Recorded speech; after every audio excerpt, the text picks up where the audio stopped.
Welcome back to part 6 of the Checkmk Synthetic Monitoring series, where we build an automated test for a supermarket complaint portal. In the last video, we configured the Robotmk Scheduler and installed the Checkmk agent.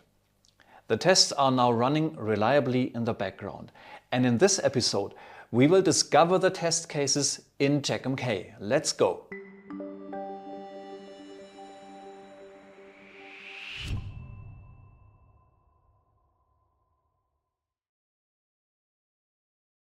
Here is our Ubuntu machine in Checkmk, and the discovery service on this host already shows us that there are 4 new Robotmk services that can be discovered. Why 4, you ask?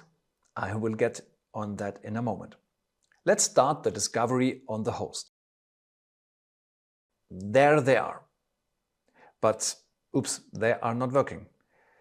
We will have to take a look on that right away. By clicking on Accept All, we accept all the 4 newly detected services.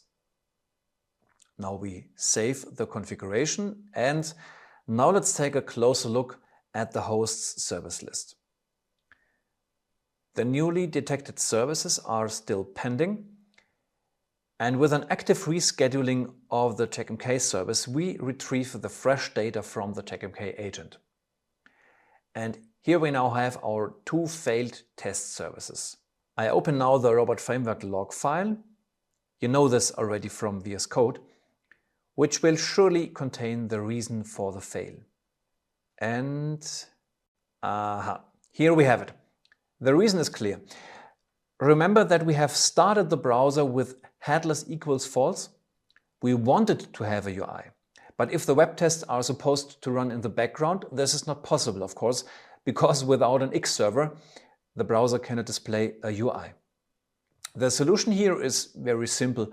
We just have to open a terminal as root and open the tests.robot file. And there we replace false with true. Headless equals true. Now the browser can start headless. On the next execution, the browser should run after 2 minutes at the latest. Now we reschedule the check service, and yes, now the checks are green. Let's move on to the services. First, there is the RMK, which means Robotmk Scheduler status. This service monitors the core health of the Robotmk Scheduler. It gives answers to questions like, is the scheduler running properly? Can it build environments? Can it execute the plans? And like that. And then we have the RMK plan service. This service tells us whether the scheduler was able to run a certain plan in general, regardless of what the test cases themselves returned. Both the RMK scheduler and plan service are mostly interesting for Checkmk or Robotmk administrators, or anyone maintaining the Robotmk infrastructure. The other 2 services should look very familiar.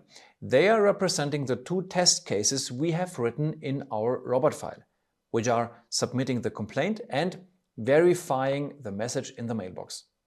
These are your actual monitoring services, and each one reflects the real result of the corresponding Robot Framework test. The blue icon in each service opens the Robot Framework log file, and this is very handy when debugging or proving what happened.